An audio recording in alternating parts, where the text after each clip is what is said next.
normal internet değil mi? Instagram. Eyvallah abi. Teşekkür İlk demiştin değil mi abi? İlk haber. Sınavdan dolayı buraya gelmem biraz sıkıntılı oldu zaten karların yağılmasından dolayı. Bununla birlikte biletleri iptal olan arkadaşlarımız var. Kendileri de sosyal medyada bayağı duyurusunu yaptılar en azından sınavların ertelenmesi ya da online yapılabilmesi için.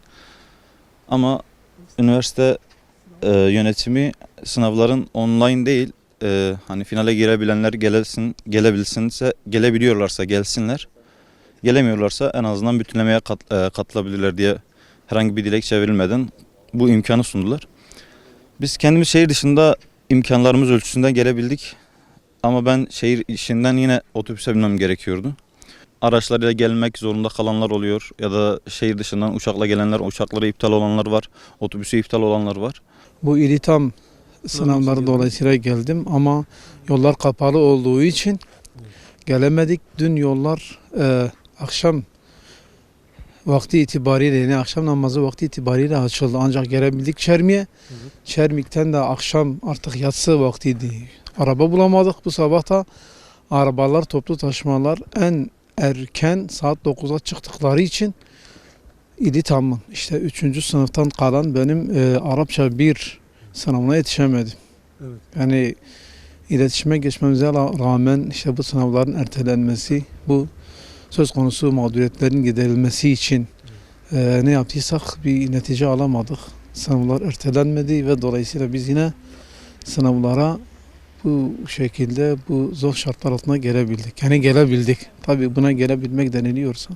Bu finallerde daha yüksek puan alıp büte 1 ya da 2 desen diyelim kalabilirdik. Ama bu haliyle herhalde yani büte de girsek bilmiyorum. Yani büte bizi kurtarabilir mi ondan da emin değilim yani.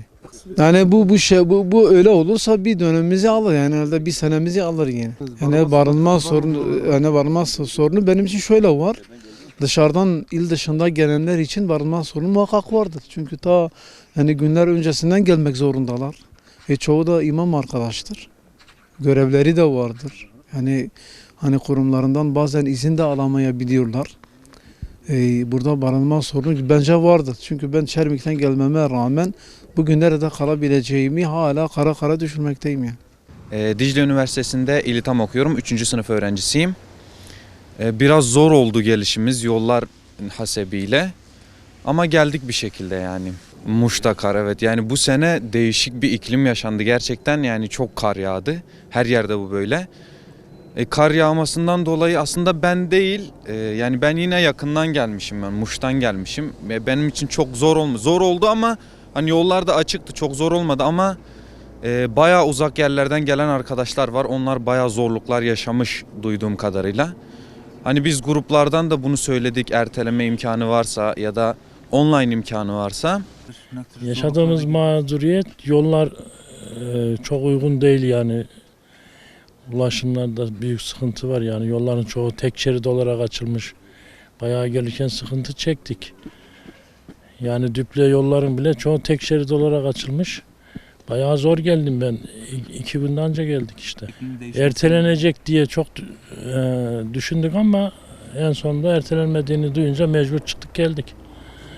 Yani bayağı mağduriyet yaşadık. Burada kalma sorunu arabayı bile otel bile bulmamız sıkıntı yani. Kızımı getirdim. Taleplerimiz ertelenseydi, online yapılsaydı daha güzel olurdu. Yani en azından bu kadar kişi, bu kadar mağduriyet yaşanmazdı yani. Biz bunu istiyorduk. Vallahi kızımı getirdim sınava. İşte bu soğukta görüyorsunuz. Sınavı iptal etmediler yani ertelemediler. İptal etmesinler de erteleseydiler bir ay sonraya.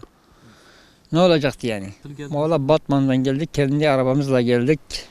Külüstür bir arabayla zor geldik yani. Vallahi benim kızım ilahiyat okuyor. Onun için onu sınava getirdim. Vallahi erteleseydi daha iyi olurdu. Çünkü zor şartlardayız. Online yapılsaydı herkes kendi evinden sorusunun cevabını verecekti yani.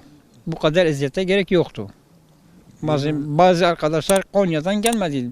Telefon açtım dedi biz gelemedik yani.